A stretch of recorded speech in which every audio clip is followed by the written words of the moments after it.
Welcome to Fix the World with me, Katie Tracy, and our God, Sam Avery. Hi, Sam. Hi, Kate. You all right? I'm great. How's it been going? What have you been up to? I just realised I didn't say how are you. I just said I'm great. Well, I think everyone else knows that. That's such a faux all pas. about you, Socially, isn't it? someone asks you, even if you're not interested, and I am interested, but I just went, I'm great, as if it's all about me, as if you're interviewing me. I'm great. An audience with Sam Avery. This is Fix the World podcast. That was like when you'd have an argument with someone and you go and you're right and they go, I'm great. When they don't mean it. That face they do. Women do a face more, I think. What's wrong? Nothing. Nothing wrong with me. Yeah. Yeah, say it like that. It's you know the amount of stuff that gets said in arguments that doesn't actually make sense. No. And people just say things because it's the sarcasm. There's nothing more annoying than sarcasm. And people say it's the lowest form of wit. I think sarcasm can be quite funny. I think sarcasm's the best. I think it's the best. It's the best. The highest form of wit. Attack your partner by being sarcastic. Great. Yeah. Well, I enjoyed Well, it. Mick went to give blood this week. And Is that after an argument? no, but this is just an example of my sarcasm. Because when he gives blood, he comes back and he's like, oh, he'll go, I'm giving blood this week. This will be the 9th time I've given blood. I'm like, oh, okay, should I phone Pride of Britain? Get you in the Get board. Carol Vorderman on the phone. Unbelievable. I'm surprised. Or he'll go, oh, go to my mum, I'll give blood. And she'll go, oh, did you? And I'm like, oh, didn't you see that on the news? Because you would think he was like donating all of his internal organs. Man gives blood. Yeah. Like a headline. Yeah. Coming up after these messages. Have you given blood yourself? I've given blood once years ago. Yeah, I think I've only done it once. I should give it again. I think I did it because I worked in an office and they said, if you give blood, you get like an hour off. I was like, I'd give That's a kidney. the only reason I did it. Yeah, I got an hour out of the office. Hated the job that much. And someone said as well, if you have a pint afterwards, have a few pints, you get really pissed dead quick. So I think we went in the afternoon. But I remember like you got biscuits and that afterwards. Oh yeah, everyone goes, yeah, biscuits. Yeah, biscuits. Yeah, they're cheap biscuits that you could Shite, buy. rich tea. Yeah, custard creams, but the Jag ones. Like, where am I, my nans? And then you have to fill in a form, don't you? And I remember this form, I was in my 20s and I was just like, what is Oh, didn't the form say, have you ever had anal sex? Have you ever had anal sex? Have you ever had sex with a man? Have you ever had anal sex with a man? Have you ever had sex with an animal? Have you ever had... They don't ask them no more. Do they not? No, because there's no restrictions now. Right. Well, that's good. That's good. But I just thought, who's bumming a pig and then giving blood? That seems like two different people who don't live in the same mental space. I've just attacked an animal with my, horrible desires, but now I'm going to give something back. Yeah, but that's like Savile, isn't it? Maybe. I interfered with kids, but I ran marathons for hospitals. Was he running marathons or was he running away? When you're a terrible human being, there's got to be a little bit of balance. Well, it's like all the slave owners used to give a lot of money to charity, so they used to build all these beautiful churches because they were just horrible, evil. They were involved in horrible, evil deeds. What we're saying, everyone, is that nobody's 100% good and nobody's 100% bad. And also what we're saying is, if you have committed a crime recently and you feel really guilty, send us some money and then we can just, your conscience will be absolved. Well, do a sponsored swim. Balance it. That's all I'm saying. I'd only do a sponsored swim if it was one of them ones where you can put all the grease on, the goose fat. The goose grease. Because I just want to picture me with the goose grease, the little hat. I wouldn't need one of them, like, because I've got nothing going on up there. But and then the little kind of Victorian, like, Sam, there's no law in this country that's actually stopping you from doing that anyway without having to do a sponsored swim. Where can I get? You go and buy your outfit and buy your goose grease and you go nuts, I think. Maybe I will. Is that a day? Should, yeah. I'm going to do it. We're going to put it as our backdrop. Do you know, I've been thinking about doing something for... Oh, Jesus, yeah, put it on our telly. Nice greased up Sam in his little Victorian sailor's outfit. And if you're only listening, I'd keep it that way because you don't want to see that image. You've got the mental image now already anyway. In my head, it's a frightful sight. But I've been thinking about doing something for charity this because we've been talking about, but if you've got a bad conscience, you do something for charity. So I've been thinking about doing something for charity this Christmas, and maybe that's what I should do. Dress up as a Victorian goose fat swimmer. Yeah. And do some swimming, maybe. I don't know. Why not? Last year I did video messages for people on my Facebook page, yeah. For charity? For charity, yeah. I raised about 1,500 quid for food banks. Oh, aren't you good? I know. Well, I was good, and then I thought, I'm not going to get many requests, maybe like 10. And I must have had about, I don't know, I think I asked for £5 off each people. So I got loads of people wanting these video messages. And with each one, you know what it's like because you're a comic. I couldn't just shit them out. I was like scripting them. They give me a bit of information about each person. And I was like, okay, right, so I'll start by saying this. Then I'll talk about the work here. And then I'll mention the name. And then I was doing it. And I was like, nah, take 2, take 3. And then my phone was just full of me doing these video messages to people. That seems like a lot of work. It was a lot of work. So I'd like to do something again this Christmas, but not that. No, not much work. Not much work. Something that involves less. A sponsored sit. Sponsored sit and think. Great. Just like that. I was going to do a sponsored sit. Stroke me. Who's going to sponsor me to do that? I hate that. You know when someone goes, oh, well, grow a moustache to raise money for charity. Do something better than that. You've got to do something difficult. I'm not going to sponsor you to sit there and let something happen naturally that you don't even have to try or force because that moustache will grow. It's easier to grow it than not. Go and do a little jog. I'll sponsor you then. Jog. I'm not sponsoring you to just do normal things that are natural. No. I miss the days of when comic relief was quite new. People would just sit in a tin of beans or a bath of beans. Yeah. That was good. Those were the days. A sponsored sit in a bath full of beans. I'd get the beans with the little sausages in as well, though. Yeah. And that's not a rude joke. Well, that's just what you do in your own personal time in the bath, Sam, is completely your business. Someone stick a sausage in it. I those little sausages. They're not very robust, them sausages, though. You wouldn't really they're not. You couldn't do get maximum enjoyment. They're lovely, those sausages, though. They're horrible. Oh, do you think? Oh, I like them. No. I like them when I go camping, which is about once every 4 years, because they just taste great. Because you're out in the woods and you know. Let's go on holiday, sleep on the floor, and eat sausages out of a tin. And eat 29p beans and sausages. This is the break I was needing. Oh God! But yeah, how are the gigs going? What you up to gig wise? Busy, been busy, busier than I thought it'd be. Because when we went into lockdown and everything stopped, and it got to a point where I was gigging all the time, getting paid to do it all the time, and I felt like I'd hit a sweet spot. And then lockdown happened, and I was like, when everything comes back, I'm going to have to start all over again from scratch because everyone will have forgotten me. But it turns out it wasn't as bad as I thought it'd be. That's good. So it's been fun. Yeah. Yeah. How about you? I'm enjoying it, yeah. I'm just enjoying getting back to it. I know I've been saying that for months now, getting back to it, but it feels like I don't know if you feel like that, every couple of weeks I feel like, oh no, this is what I do. I feel like I'm still trying to get into those, like, go up the gears a little bit. Yeah. And I feel like I go, oh no, this is what it's like. And then a couple of weeks will go by and I'll go, oh no, I found like another level of what I do. Yeah. Being comfortable on stage and just letting your brain relax. And moving up in your gears. Yeah, just slowly. Oh, found a 5th gear there. Yeah. Cruise control.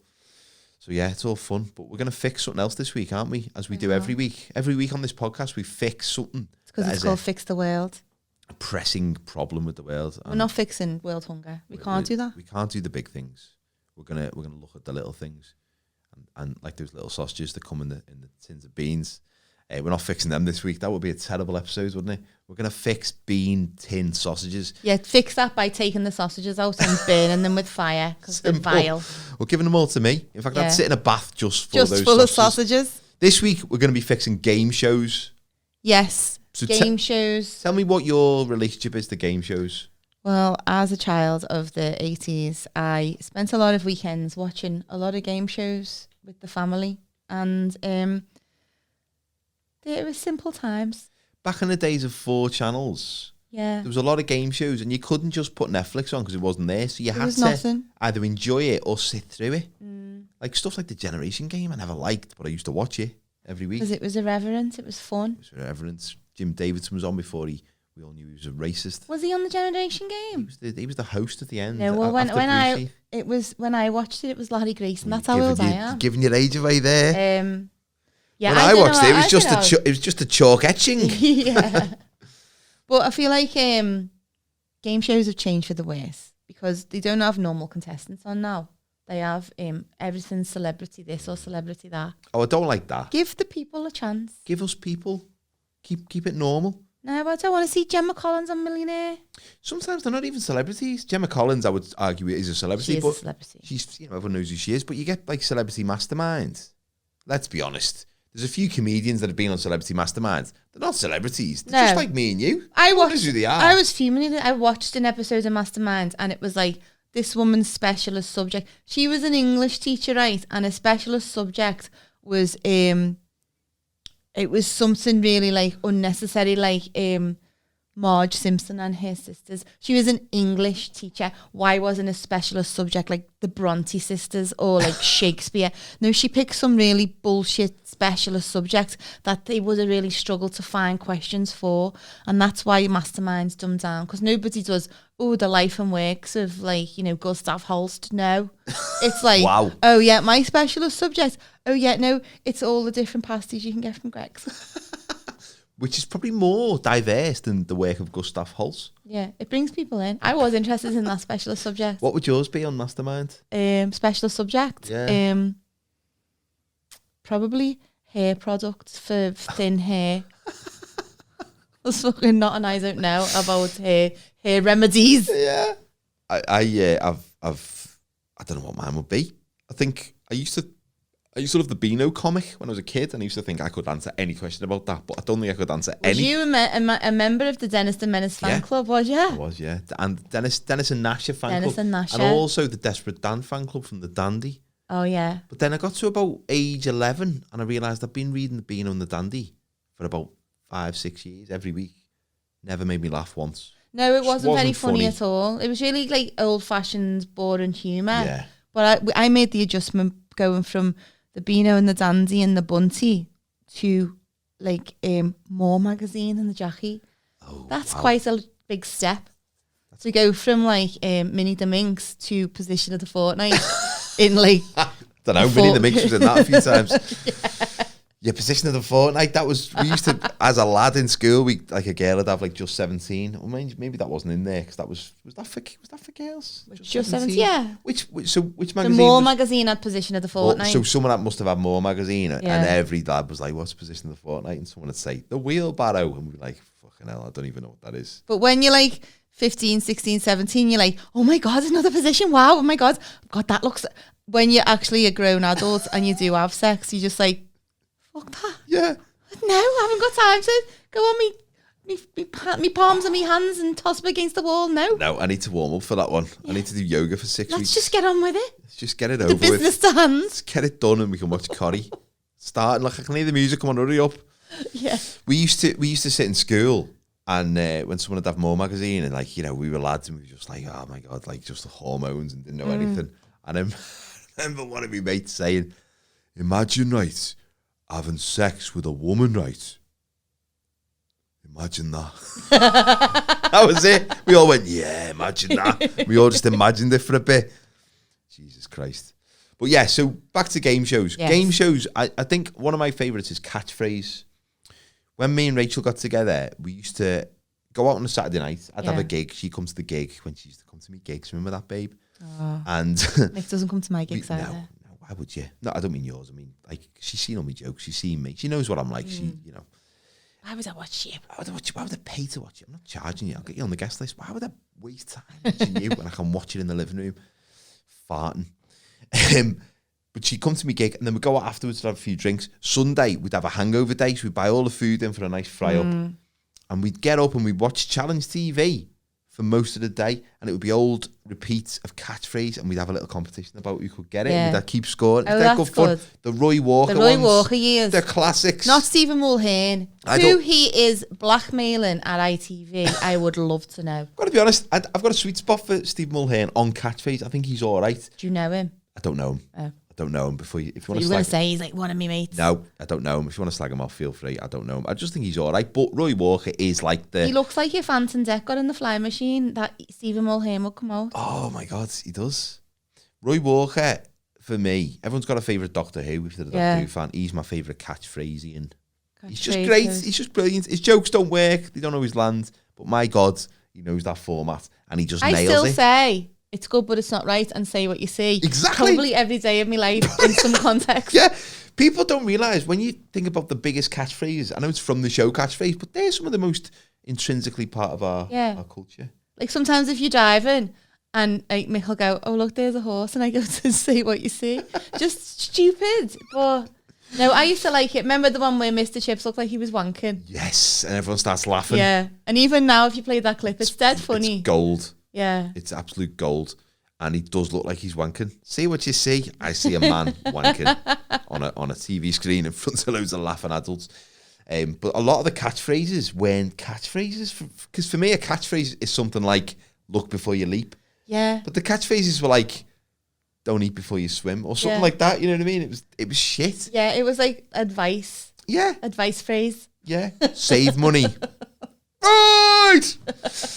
But I used to love that. And then the Crystal Maze was always on. We used to watch that. Oh, I love the Crystal Maze. In fact, we got me kids into the Crystal Maze. And again, the Richard O'Brien era, way better. Way better. With than the Richard Ayoade, even though he's great. It was just, it didn't work. It had to be that kitsch kind of, like, I think as well, the people who went on the Crystal Maze in the 80s, there was no like Big Brother, there was no reality TV. This was the only way for normal people to get on telly, by going on a quiz or on a game show. Yeah. So the people who went on it, they were like super competitive, weren't they? And they'd be like, Brian, he was like an IT man from Reading, and he'd be like, oh no, I'm stuck in the Egyptian zone.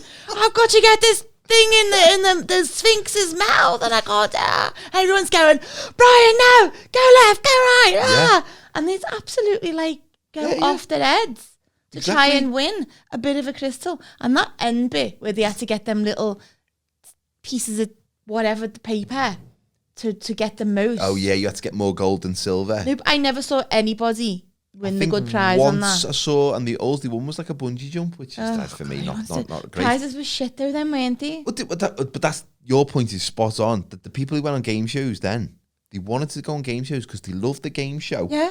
And they wanted to win. They didn't want to be on telly. it because they thought it might be a stepping stone to another game show, and then The Apprentice, and then they get on Celebrity Big Brother. If they really wanted to get on telly, they would have all dressed better, first of all. Comb the fucking hair. You only have to look at the contestants who used to go on Bullseye. Perfect. Jesus Christ. Perfect. It was like Monday in the Dole, that programme. Well, they looked like they'd wandered in. Yeah. They just looked like a wind had blown them in. Brushed their hair with a balloon. Toffee apple. Yeah. They were all over the place. What would be a great, like Panini football stickers? Used to collect all the teams and that. They should have like 80s TV game show contestants and just have like little stickers of them, because just the pictures, the hairstyles, the lack of effort they made. They could update the game Guess Who with those people. Yeah. That would be amazing. Has he got a mullet? Yes. Would you be surprised if you got arrested for interfering with children? No. No. Is it Bill? No, it could be anyone, to be honest. Yeah. So yeah. Does she look like a virgin? Does he look like a virgin? They were all virgins. That would have been a game show in the 80s, like Guess the Virgin. I loved the Krypton Factor. Do you remember that? Yeah, I do, but I only used to like the assault course bit. Me too. Yeah. I did that assault course, in school. Yeah. In school? Yeah, they took us to Preston Army Barracks where it was filmed. Oh, is that where it was filmed? And we went and had like a day with the army. I don't know, it was like some kind of like indoctrination. They were trying to like get us to join up. But we went and we learned about stuff that the army did. But at the end of the day, they let us do that assault course. How'd you get on? It was hard. Bet. Yeah. The worst bit was it was like a ditch with beams over it. And when I watched it on the Krypton Factor, the people had to walk along the beams without falling in the ditch of water. No, they made us go under the beams, and it was freezing cold. Water? Yeah. No, not for But me. no, it was fun. But that show was like, it was on forever, wasn't it? And it was just everyone always talked about it, but I've never met anyone who liked anything other than the assault course bit. The other bit where they had to like assemble a Rubik's Cube, you just be like, no, it doesn't go in there, you dickhead. Yeah, but it's like watching your nan on Christmas Day trying to build your toys, isn't it? It was just like, you want chaos and confusion, and that's why one of my favourite shows was Takeshi's Castle. Yeah. I used to love that, because it was just, there was no rules. Even Craig Charles, who was commentating on it, didn't know what was going on, and he was quite honest about that. He was like, I don't know what's going on. I don't know if anyone's won. No one ever won. They can't have stuff like that now because of health and safety. True. Although they have I want to see people get taken out by a massive pig snout. Do you know what I mean? Or a man who's been paid to actually go and attack them with a big stick. Yeah. And he's just chasing them. They've got the snipers on them. Don't forget to dodge the bullets, dickhead. That's it. It's like Squid. It was like Squid Game, wasn't it? Like I haven't seen on. Squid Game. Oh, I recommend it. I've only watched 2 episodes, but it's very good. I haven't gone back to it because Is it like the Hunger Games, but like... Yeah, like that, yeah. A bit more brutal. But yeah, Takeshi's Castle. We're living in a dystopian future now. Life is the Hunger Games. That would be a great game show, wouldn't it? We talked about the Game of Life on the board game episode, didn't we, a couple of weeks ago? Yeah, that was a bit boring, though, wasn't it? Game of Life. You're 2 months ahead on your mortgage. Go 3 places forward. Your nan's just died. Buy yourself some nice pants. Your husband's just left you. Go and buy 3 bottles of Blossom Hill and go on a binge. Sleep with his brother. Whee. But I suppose, would you class Big Brother as a game show? I suppose it is. And it's the first 2 series of Big Brother were the best because the people didn't go on it to get on telly. The people who, especially the first series, they were like really on board with the whole social experiment thing of can I live with these strangers for like 40 or 50 days without murdering anybody? And it was a really interesting scientific experiment, I thought. It was just like when people started going on and just being like, oh yeah, so I'm a singer, actor, dancer, model, and I used to go out with Simon Le Bon. And you're just like, oh, fuck off you. I'll do anything, I'll do anyone. Vote it out. Yeah. They're the different kind of people that you get because anything where it's a cash prize at the end of it. Cash prize, no tax, no questions asked. There you go, brown envelope. The first series of Big Brother, do you remember? He got the name Nasty Nick. Nasty Nick. Now the thing he did that was nasty was that he wrote something down in pencil. He wrote something down in pencil which was against the rules, and that apparently made him an absolute bastard. Like he was literally got the nickname the Nasty worst Nick person in the world for writing something down in pencil. Can you imagine that nowadays? People in the world we live in 2021, where people in high ranking jobs are just letting awful things happen and just the Prime Minister has done a multitude of really bad things. Yeah. Nasty Nick wrote somebody's name down in pencil. And he's never been forgotten. And he's still called Nasty. I bet he goes to B&Q and Craig will be there from the same series who won. I saw him when I was in Australia in a bar. I was like, oh, it's Nasty Nick. Nasty Nick, was he working? No, he was just with some fella, yeah. Oh, I bet he's all right.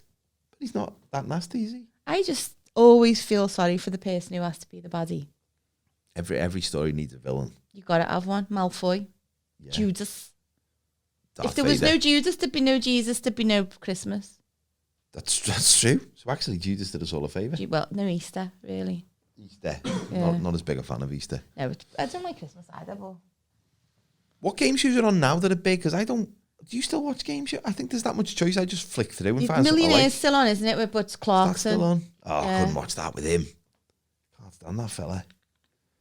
You know what I hate on that? Where they'll go, right, so what's the capital of England? Is it London, Glasgow, Edinburgh, Dublin? And then there'd be some fella and I'd be like, and he'd be leading like a Ted Baker shirt from TK Maxx going, well, I know it's not Dublin because that's an island, Jeremy. He's like, oh, get on with it, you knob. Press the button. Yeah. Press the fucking button. I don't want like the background of each of your choices. No. Tell me why you've ruled them out. I bought me dad's Deal or No Deal interactive DVD game. So this is about 12 years ago. We had that. Deal or No Deal was massive. And to be fair, it's quite a good watch, isn't it? It is, but as a board game, it was hard. Well, this was an interactive DVD. Oh no, we had the board game. Oh no, so this was right. So you put it in your DVD player, and this dates it a little bit talking about DVD players. And then you kind of press, gives you questions, and then you go through the kind of what you're going to do, and then Noel Evans pops up, and it's basically absolutely bollocks. And it was Christmas Day, and this was my dad's main present.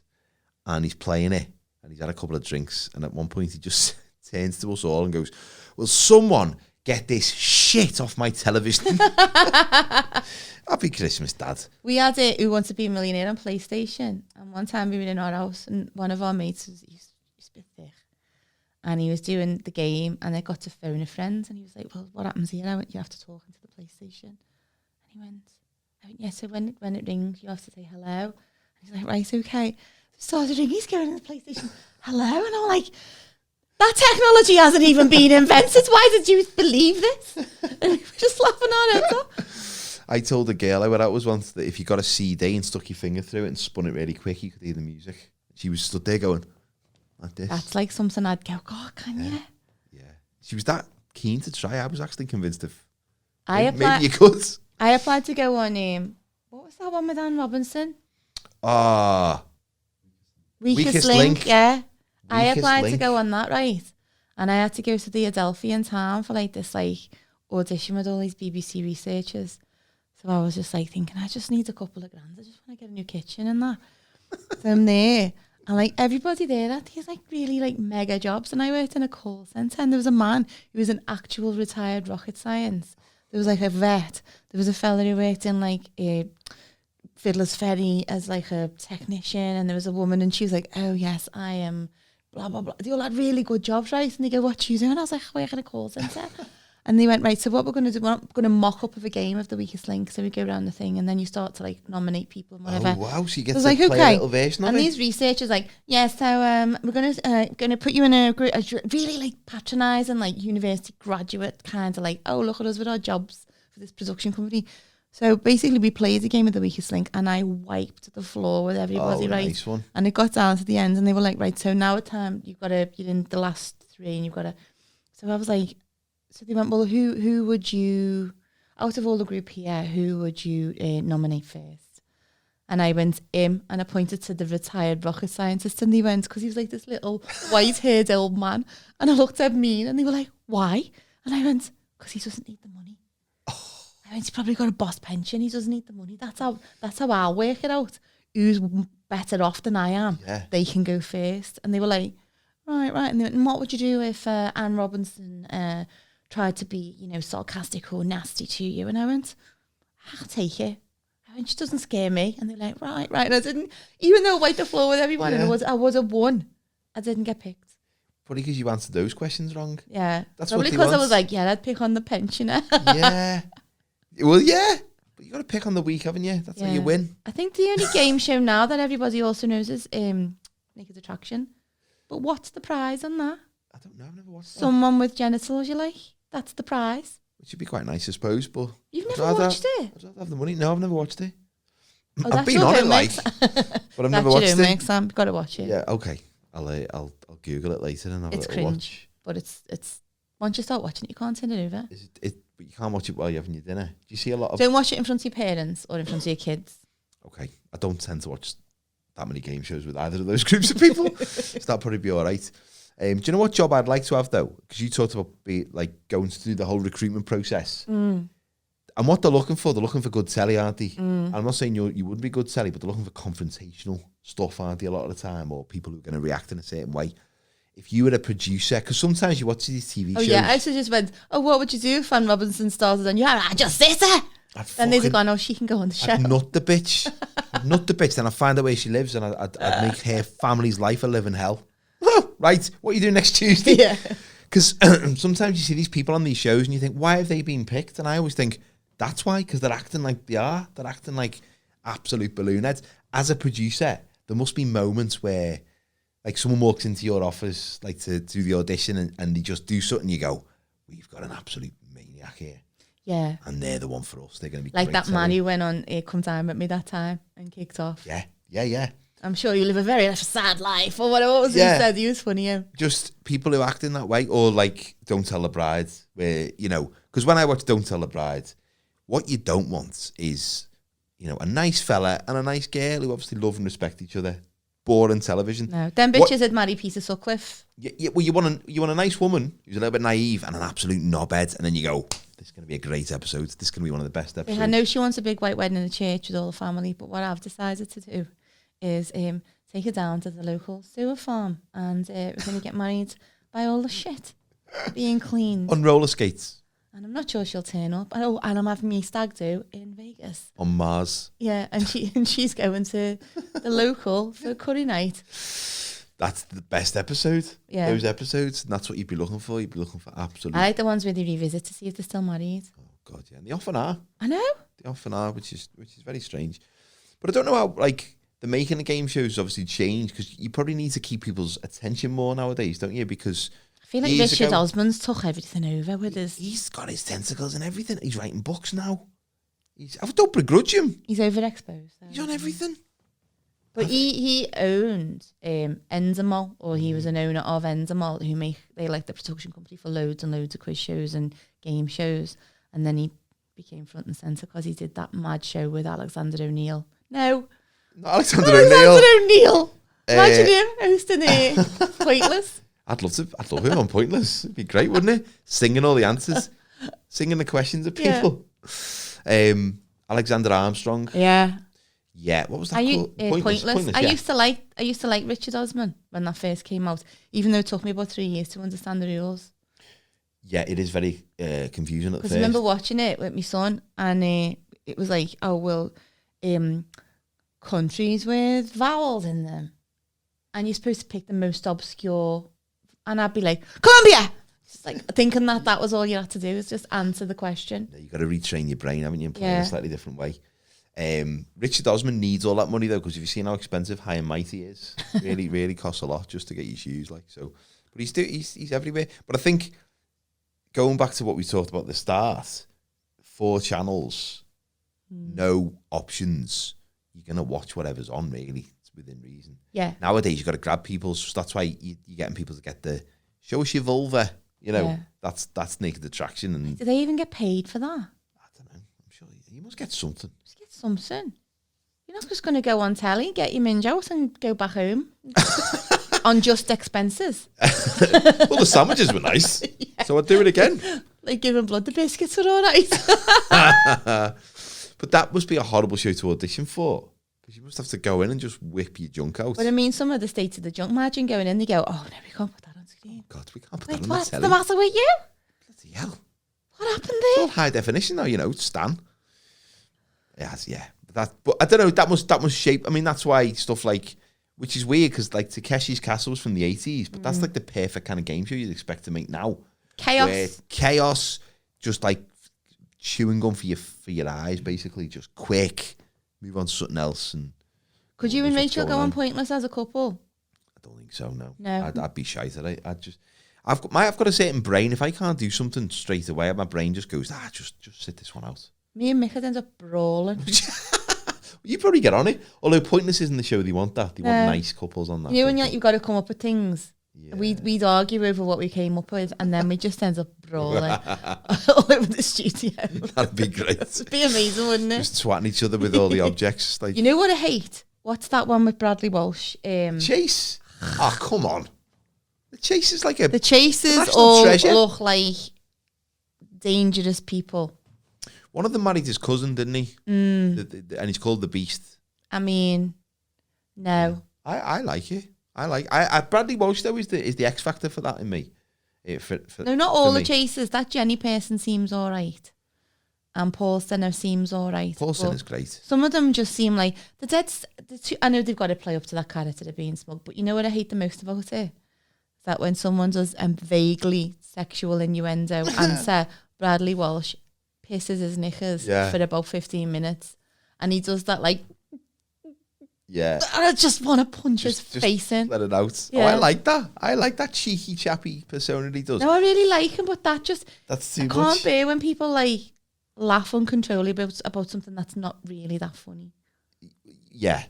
Sometimes Philip and Ollie do it on This Morning. Sometimes I don't watch This Morning very often, but when I do, they're like, someone will say boob, and the pair of them will just be on the deck. As if someone's like, oh, shut up. Come on. You've said worse in the outbreak, surely. Yeah. What would your nickname be if you were one of the chasers on the chase? I would have to have a nickname that reflected my ability. So rather than, what have they got, the Dark Destroyer and the Beast and all that, the Cinnamon. Imagine being the Dark Destroyer. I couldn't be, that's taken already, isn't it? Taken. I'd have to be something like the subpar bastard. Which doesn't sound great. Because I'd be shit. I don't think my general knowledge is not good. I just know shit, and I don't know why I know it. So I don't know what what nickname could you get from that? Katie, she knows shit. Tracy. That's good. That's a good one, isn't it? It needs a little bit of workshop. I know my darts name. Oh, what's your darts name? Katie 180 Tracy. Isn't that so good? That's it. That is good. I know. I wish I was a darts player. You know the way years ago, I don't know if you still do it, where the men had come out with women. You could come out with 2 buff fellas, couldn't you? Yeah, we went to darts once, and it was good. I'd love to go. I don't know. I'm saying I don't know the rules. I know the rules, but I don't know anything about the sport. No, I didn't. The first time we went was the first time it was on in the Echo Arena. So everyone who went used to watch the darts on a Thursday night on Sky. So it was just all darts fans, but now it's like Just people on the all ale. the people on the ale. You just go to the pub, can't you? I don't know my dad's name. I know my wrestler name. Go on. Judas Johnson. That was my wrestler name. And Judith. I was like, Judith. I'm transitioning. Judith. I'm gonna join into I don't understand gender. wrestling. Well, it's just made up, innit? No, I understand wrestling like The Rock and like Hulk Hogan, all those like Kurt Angle and all that. Yeah. I remember all those from when my lads was little. But you know when you're watching the Olympics, I don't understand that. The real I don't wrestling. understand that. No, it's That's just basically just angry cuddling. aggressive cuddling, yeah. Well, look at this. He's spooning him. He doesn't like that. Oh, he's got wood, and he's the winner. If you could invent a game show, what would you do?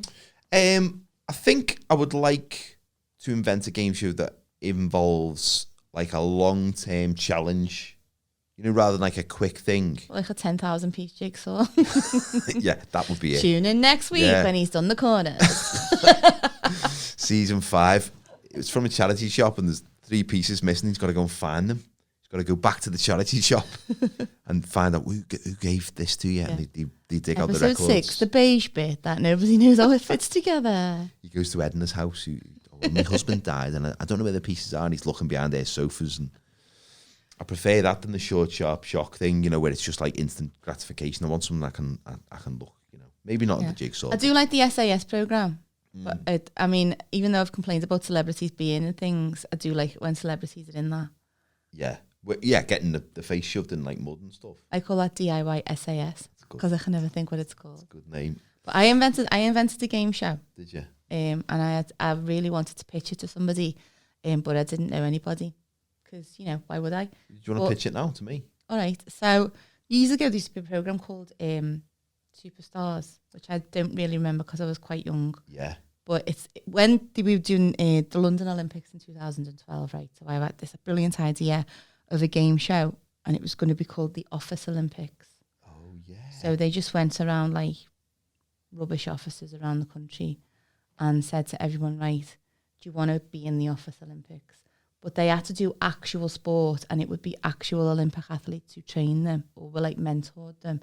But you would have to have like, you know, like Kath from HR doing the 110 metres hurdles against other women from other offices, or like teaching them how to do the pole vault, or, you know.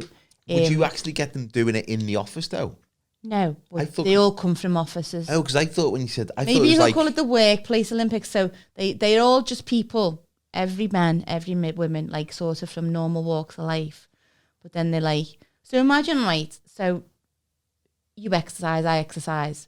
If I went and did a run against somebody else, I feel like I'd have a good chance. Yeah. But imagine going to someone and going, right, you've got a race against 100 metres, but it takes like 35, 40 seconds or longer. Yeah. But it's still a race. Still a race. It's just that their abilities really stop halfway and do the asthma inhaler. Yeah, yeah. That'd be great television. Like, you can have an ad break in the middle of it. Imagine just watching a load of lads who like just do data entry competing in the high jump. That'd be great, wouldn't it? Amazing. Yeah, and it wouldn't really be that high, would it? Oh, they've got to smoke a joint before. That's why it gets its name.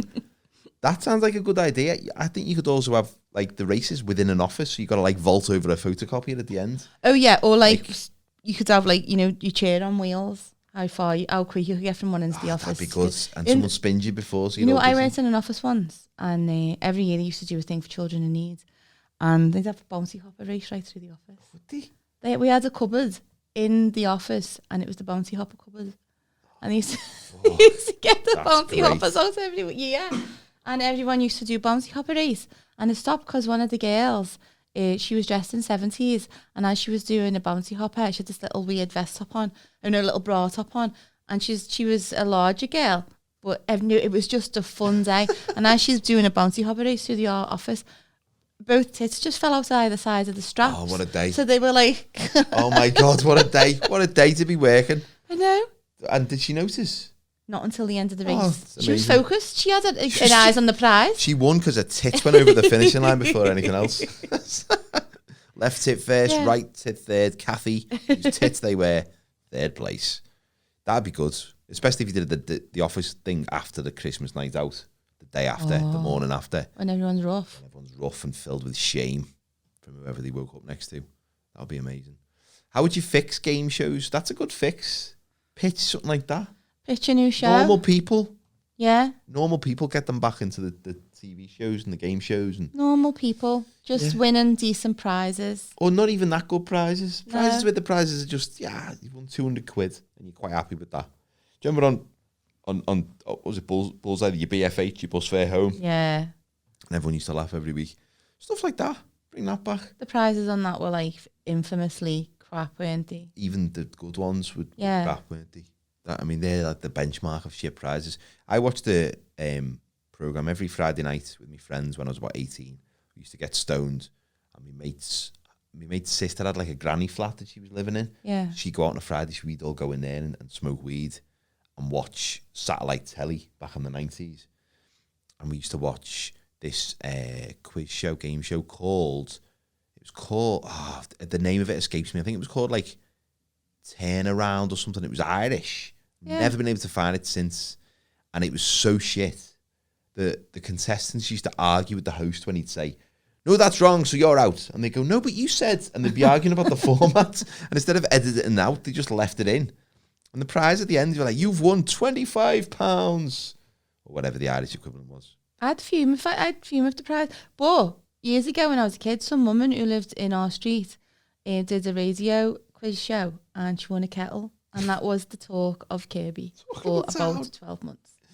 She won a kettle, stuck up bitch. Kettle. There was a one called 321. Did you ever see that? Yeah. The most nonsensical.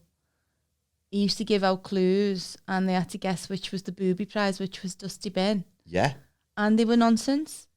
And all the way through, they'd have like a scene or a dance or a singer. And then afterwards, he'd read a riddle to the contestants where they had to guess what it was. Oh, that's great. And he'd be like, I have wheels. I have wheels, but I don't move. I have da-da-da. And they'd be like, is it the bin? And they'd be like, no, it's not the bin. And it's just like, and one afternoon, me and my mum just watched it for hours on Challenge, and it was mental. Oh, it's great. How it got past the people who approve programmes. But that was the level, wasn't it, back then? And that's why Challenge is so good to go back and watch, because you just get a total insight into what the world was like in the 1970s, 80s. Bring Mr. and Mrs. back, but hardcore where they actually have murder. Imagine that. That'd be good. Just see relationships break up in front of your eyes. The what's the one with? Was it the one with Barrymore on where they used to win all the prizes? Strike It Lucky. And they go, and the quick thing at the end where they go, right, you've won a set of plates, you've won a Hoover with a matching handset, you won some soap. It was just soap. Fucking terrible prizes. Oh. Great. That's what you want to see. You want to see people winning and still being disappointed, because that's what life's all about. Even when you get what you want, you're never happy. How would you fix game shows? I'll bring back more real people. I'd have more madcap ideas. Yeah, up the ante. Just more Jeopardy. More crazy things where people have to humiliate themselves, because that's entertaining. It's hard to shock nowadays, isn't it? But I'd find new ways. Who Wants to Be a Millionaire? Slowest finger gets an electric shock or a cattle prod. Yes. Pain. Yeah. Ejector seats. Shark-infested water. Actual fear. The actual death. Basically Squid Game. So you need to watch it and then we can talk about it in the future. But health and safety ruins everything. Yeah, but if you kill them, they can't complain. That's true. So that's my idea. More murder. So if you've got any ideas about how to fix game shows or anything else that we've been talking about, you can get in touch with us on social media or on our email address, fixtheworld999@gmail.com. Why are we 999, Kate? Oh my God. If you don't know already. Because we are an emergency service. We are. We're here for you. We're here to help. And that's what we want to do. Just waiting for that knock at the door where the real emergency services take us away and... the men in the white coats. Whack us.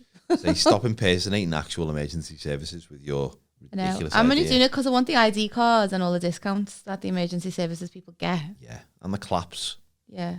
I want those Thursday night claps that people don't do anymore, just in case they come back. Clap for podcasts. That's what they should do on a Friday morning, midday. Ironically, we do our job for claps. We do, yeah.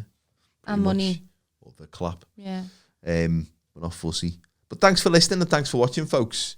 And see you next time. We will see you next time. We'll be wearing different clothes, promise. Maybe. Who knows? Maybe.